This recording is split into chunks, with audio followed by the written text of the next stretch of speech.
नमस्ते अमृता जी, कैसे हैं आप? Many congratulations. Thank you. बहुत खुशी हूँ, बहुत खुशी के मौका है, इसलिए बहुत खुश हूँ। श्याम जी आई ने कमाल कर दिया। जी हाँ। प्लीज बताइए कैसा रहा, और कौन सा वो पल था, मोमेंट था जब पता चला कि श्याम जी आई को नेशनल अवार्ड मिला है। तो वो क्या हुआ था उसके बाद, जरा प्लीज मुझे पहले और उसके बाद वाला दोनों मोमेंट बताइए। मैं बाहर थी। मुझे मेरे हस्बैंड का फोन आया कि अरे दूरदर्शन पे अभी अनाउंस किया कि श्याम जी आई को अवार्ड मिला है। मैं बहुत खुश हो गई। मैंने मेरे डायरेक्टर को फोन लगाया तुरंत, उसको भी बताया। बोले हाँ मुझे मालूम है, मैंने ही तुम्हारे हस्बैंड को अभी फोन करके बताया। और पहले थोड़ी मायूस थी कि स्टेट लेवल में नहीं अवार्ड मिला है करके, मगर एकदम जब मालूम हुआ कि नेशनल अवार्ड पे मिला है तो बहुत ही खुश हो गई।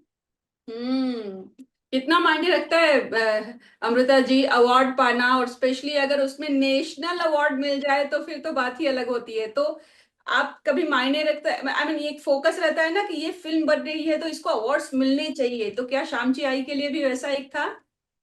अवार्ड तो बहुत मायने रखता है, मगर एक बात थी। जैसे फिल्म शुरू की थी ना, उस वक्त मुझे ऐसे अंदर से लग रहा था कि ये इस वक्त का नेशनल अवार्ड मुझे मिलने वाला ही है। जी।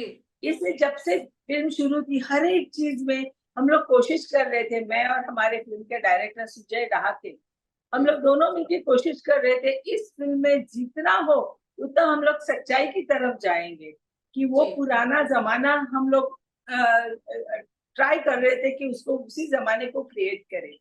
हम्म। और मैं सच बताती हूँ, आपको भी मालूम होगा कि इतने सारे अवार्ड फंक्शन हुए हर जगह पे। कम से कम 15 से 20 नॉमिनेशन मेरे फिल्म्स के लिए थे। वाह। और 10-15 अवार्ड्स तो मिल ही रहे थे, मगर हम्म। एक्टर्स को मिल रहे थे, टेक्नीशियंस को मिल रहे थे।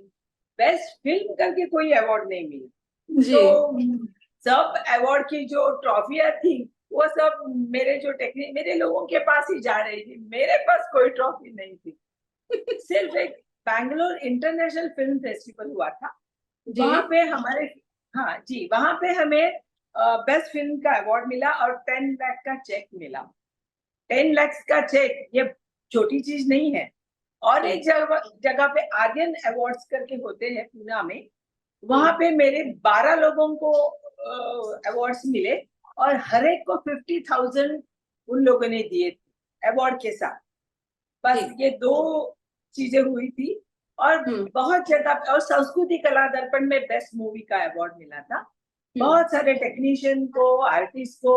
और मेरी जो हीरोइन थी गौरी देश पांडे, उसको हम्म। तो हर जगह पे बेस्ट एक्ट्रेस का अवार्ड मिला। और हम्म। एक बात आपको बताती हूँ, ये मेरी 9th फिल्म है। जी। और मेरे 9th फिल्म में आज तक पहले फिल्म से लेके 9th फिल्म तक जो हीरोइन थी उसको हमेशा बेस्ट एक्ट्रेस को अवार्ड मिला है। पता नहीं क्या है, मगर मेरी पहली फिल्म में जो गिरिजा हो करके थी उसको भी नेशनल अवार्ड मिला था। उसके बाद second film, third film, fourth, हर फिल्म में मेरी जो हीरोइन थी उसको बेस्ट एक्ट्रेस का अवार्ड मिला है। अभी जो मेरी 8th फिल्म थी, मुझे प्रियदर्शिनी करके लड़की थी, उसको बेस्ट एक्ट्रेस का अवार्ड मिला।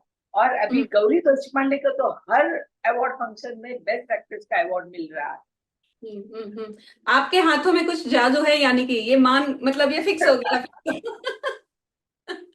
हो सकता है। थोड़ा श्याम ची आई के बारे में हमें बताइए, क्या है ये फिल्म, क्या मैसेज देती है?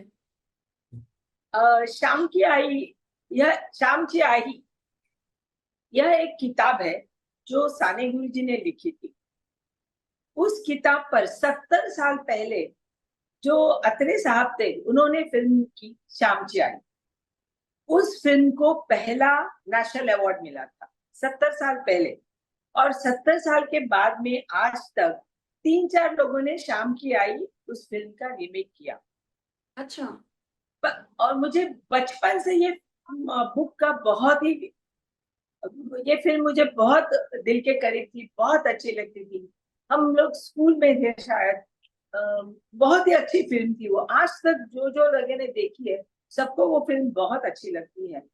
तो पता नहीं आज के मारधाड़ के जमाने में आप देखेंगे सब फिल्मों खून खराबा, सेक्स, वायलेंस, इस जमाने में मैंने सोचा अगर कोई अलग फिल्म होनी चाहिए जो लोगों को पसंद आए, जो हर फैमिली के सबके साथ बैठकर हम वो फिल्म देखें। तो इस तरह से सोचते मुझे याद आया कि चलो हम शाम चाय के ऊपर ही फिर से फिल्म बनाते हैं। सब लोगों ने उस वक्त क्यों ऐसा करती है, शाम की आई पे क्यों, वो तो पुराना सब्जेक्ट है। मैंने बोला पुराना है मगर सबके दिल के करीब है, क्योंकि माँ जो है वो कभी बदलती नहीं है। 70 साल पुरानी हो, आज की हो, और आगे 70 साल भी आप जाओगे तो भी माँ माँ ही रहेगी। माँ जी का बच्चे के, हाँ, बच्चों के प्रति प्यार और बच्चों का माँ के प्रति प्यार कभी बदलने वाला है नहीं। और आप अपने देश में देखो, परदेश में देखो, माँ माँ ही होती है। तो मैंने सोचा चलो इसी सब्जेक्ट पे और थोड़ा चेंज भी, नया वेव आ जाएगा कि हम लोग अलग सब्जेक्ट पे फिल्म बनाते हैं। ये सोच के मैंने इस फिल्म का सिलेक्ट। नेशनल अवार्ड में जो फीमेल डायरेक्टर हैं उन्होंने राज किया है, देखा जाए तो Ashima Chhibber, Mrs Chatterjee versus Norway, Rani Mukherjee को मिला। आप हैं, क्या कहेंगी? एक तरह से यूनिटी बढ़ती विमेन जा रही। Power, women power. Yes, women women power बढ़ता जा रहा और है अब इंडस्ट्री। प्रोडक्शन में भी आ गए हैं विमेन बहुत सारे। जी जी जी।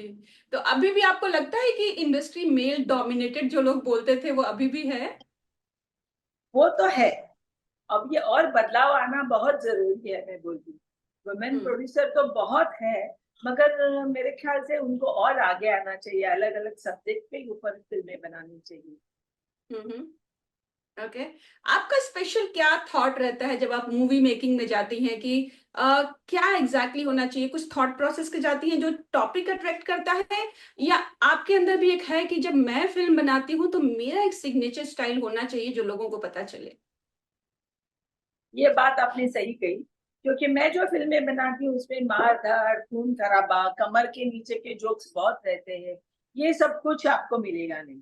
मेरी फिल्म में से मैं हमेशा कोई ना कोई मैसेज देने का मैंने कोशिश किया है हर फिल्म में, क्योंकि हम्म मैं समझती हूँ कि फिल्म एक ऐसा मीडिया है जिसे हम जो भी मैसेज देना है या संदेश देना है तो वो इजीली लोगों के पास पहुंचता है। हम्म इसलिए मेरी फिल्मों का ये रहा है कि उसमें से कुछ ना कुछ मैसेज आना चाहिए, कुछ गंदी की चीज उसमें नहीं आनी चाहिए। जबकि मेरे बच्चे आगे होके देखेंगे तो उनको प्राउड फील होना चाहिए कि अरे मेरे मम्मी ने क्या चीज बनाई है। आज भी, आज के जमाने भी हम लोग वो देख सकते हैं, बच्चों के साथ बैठ के देख सकते मतलब आपका है सिग्नेचर स्टाइल, नो मारधाड़, नो हैं। खून यस। खराब, and no double meaning jokes. No सास, no double meaning dialogue, no सासू बहू का झगड़ा, गॉसिपिंग, ये सब नहीं होता है। लोग बोलते हैं कि इसके बिना कुछ चलता नहीं है, लेकिन देखिए आपने मुकाम हासिल कर लिया है। सही बात है। और दूसरी बात ये है ना कि मेरा घर ये फिल्मों से नहीं चलता है। हम्म मेरे घर का बिजनेस अलग है, हस्बैंड का बिजनेस अलग है, बच्चों का बिजनेस अलग है। तो मुझ पर ऐसे कोई जिम्मेदारी नहीं है कि घर चलाना है, पैसे कमाने हैं। मैं पैसे कमाने के लिए फिल्म बनाती नहीं, बस हम्म। अपने सेल्फ सेटिस्फेक्शन के लिए बनाती हूँ। इसे जी। उसे वो फिल्म मेकिंग में जो आनंद मिलता है मुझे, वो से मैं बहुत संतोष हो जाती हाँ हाँ। अच्छा, जब भी अवार्ड्स होते हैं ना अमृता जी, तो कोई ना कोई थोड़ी बहुत कंट्रोवर्सी आ ही जाती है।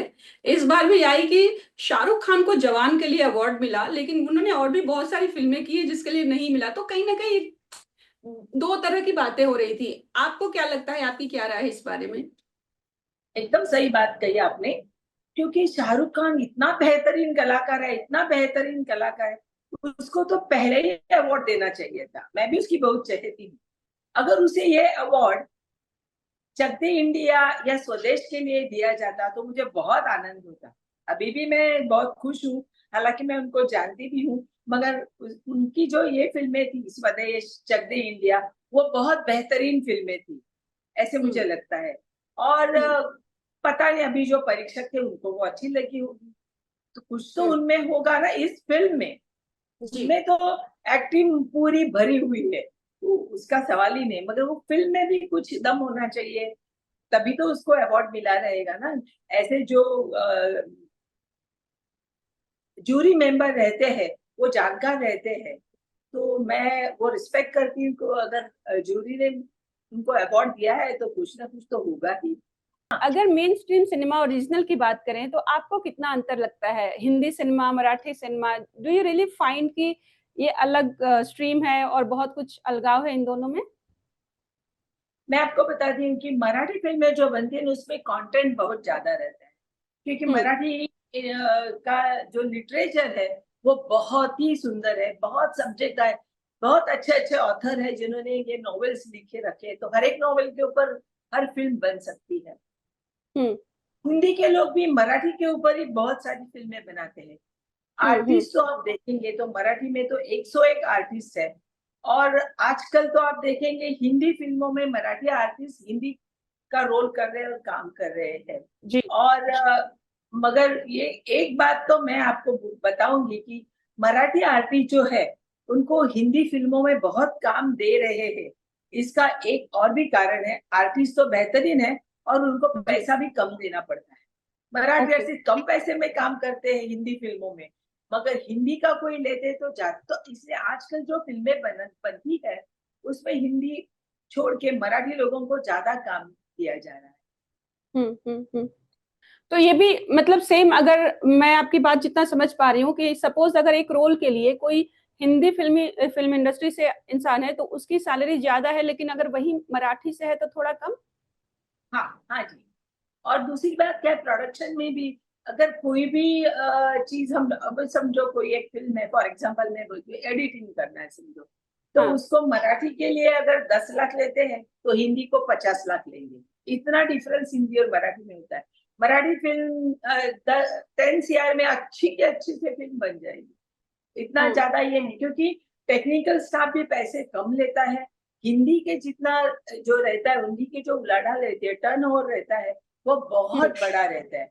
हालांकि हम्म। रीजनल फिल्मों का इतना रहता नहीं। हम्म। तो आर्टिस्ट का भी चार्जेस कम, आर्टिस्ट लोगों के चार्जेस भी कम रहते हैं, हम्म। टेक्नीशियंस के चार्जेस भी कम रहते हैं, इसलिए हिंदी के लोग भी आजकल मराठी लोगों को लेना प्रेफर करते हैं। तो एक तरह से कमर्शियल ग्रोथ करने का प्रेशर मराठी पे थोड़ा कम रहता होगा, क्योंकि बजट ही कम लगा है तो बहुत ज्यादा प्रेशर नहीं रहता होगा ना कि अगर फिल्म बहुत ज्यादा नहीं कमाई तो भी ठीक है। नहीं, प्रेशर तो रहता ही है, भले जी। मराठी का हो हिंदी का हो, क्योंकि साल में 150-200 मराठी पिक्चर बनते हैं। और जी। कुछ लोग तो इतना शौकीन रहते हैं पिक्चर बनाने के, अपना घर दार सब वो फिल्म के लिए लगाते हैं। हम्म। मगर जब 200 फिल्में बनती है तो उतने देखने के लिए प्रेक्षक वर्ग में तो आना चाहिए ना, उतने हम्म। आते नहीं। जी। और मराठी के क्या रहता है, व्यूअरशिप बहुत कम है, खाली महाराष्ट्र के लिए। और हम्म। हिंदी का व्यूअरशिप ऑल ओवर वर्ल्ड है, वो भी हम्म। बहुत फर्क करता है। तो हिंदी की फिल्म अगर लगती है तो पूरे इंडिया में देखी जाती है, अब्रॉड में हम्म। देखी जाती है। वेर एज मराठी की फिल्म या तो मुंबई और मुंबई के बाहर भी महाराष्ट्र में देखी जाती है, तो ऑडियंस कम होता है। नहीं तो हम्म। हम लोग भी हिंदी का जितना खर्चा कर सकते थे, खर्चा नहीं हम्म। कर सकते थे, या मराठी प्रोड्यूसर इतना ग्रैंडर नहीं दिखा सकते, ये बात नहीं है। मगर हम्म। प्रॉब्लम ये है कि जितना हम लोग डालते हैं उतना वापस आता नहीं है, इसलिए मराठी का हम्म। बजट कम रहता है। इसलिए अभी हम लोग हम्म। 10-12 प्रोड्यूसर मिलकर सोच रहे हैं कि चलो 200 फिल्म बनाने के बदले कम फिल्म बने, 50 बने, मगर 10 प्रोड्यूसर साथ में आके फिल्में बनाए। ऐसा कुछ चल रहा है, अभी देखते हैं क्या हम्म। होता है। हम्म। आजकल हिंदी और मराठी को लेकर काफी फाइट भी चल रही है, मराठी बोलो नहीं तो मारपीट भी होने लगी थी बीच में। एज तो ए वो तो सिटीजन आप गलत क्या बात कहती है, हैं, कितना वो सही तो है? गलत बात है। नहीं, ये बात सही है कि आप महाराष्ट्र में रहते हैं तो मराठी बात करो। हम लोग साउथ में जाके आप देखेंगे हम्म। वहां पे साउथ इंडियन लैंग्वेजेस ही, उनको अगर हिंदी आती है तो भी वो बात नहीं करते हैं, हम नहीं समझते। हम्म। हिंदी फिल्में हम्म। कैसे देखते हैं उन लोग। हम्म। इससे मैं बोलती हूँ कि एटलीस्ट महाराष्ट्र में रहते हो तो मराठी बात तो करो। ऐसा हम्म। नहीं कि मराठी आती नहीं है, आती नहीं तो थोड़ा सीख लो ना, जब बेसिक लगता है तो वो सीखना चाहिए। वैसे ये नहीं मैं बोलूंगी कि अगर आप मराठी हो तो दूसरे लोगों को मारपीट करो, ये तो हम्म। गलत बात हुई। जिसको जो लैंग्वेज सीखना है वो सीखे, किसी को जबरदस्ती नहीं करना चाहिए। आपको हम्म। मराठी नहीं सीखने, आपको हिंदी सीखने, आपको गुजराती सीखने, ऐसा जबरदस्ती नहीं चाहिए। जिसको जो लैंग्वेज पढ़ना है वो करो। और वैसे आप देखो ना, तो मुझे लगता है कि फर्स्ट लैंग्वेज तो नेशनल लैंग्वेज होनी चाहिए, सबको आनी ही चाहिए। उसके बाद जो स्टेट लैंग्वेज है वो आनी चाहिए। और अंग्रेजी तो वर्ल्ड में पूरी जगह, तो अंग्रेजी लैंग्वेज भी सबको आनी चाहिए। जरूरत है वो तो। झगड़ा करते बैठो ये लैंग्वेज वो लैंग्वेज, किसी को कंपल्शन करो आप यही लैंग्वेज में बात करो, ये गलत बात है, ऐसे मुझे तो लगता है। ओके, आखिरी सवाल, आगे कौन कौन सी फिल्में आने वाली हैं, कितने अवार्ड्स हम देखने वाले हैं? बिकॉज आपकी हर फिल्म को अवार्ड्स मिलते हैं तो पहले से ही बोल देते हैं कि अवार्ड विनिंग फिल्म कौन सी आने वाली है, ये बताइए। अभी तो 3-4 प्रोजेक्ट मेरे मन में है, मगर शुरुआत नहीं किया है अभी। फिलहाल तो मैं ये जो हैप्पीनेस सब जगह पे फैला हुआ है वो एंजॉय करना चाहती हूँ। और मैं अभी कुछ डिक्लेयर नहीं करूंगी कि इसी पे कर रही हूँ, क्योंकि मुझे उसकी तकलीफ होगी कि अगर मैं अनाउंस अभी करूँ तो मैं सोचती हूँ कि अवार्ड मिलने के बाद कोई पार्टी वार्टी करके तभी अनाउंस करूँ। सही है, सही है। ओके अमृता जी, तब थैंक यू तक सो ये मच, बात, all the very best. Thank you, thank you. Thank you.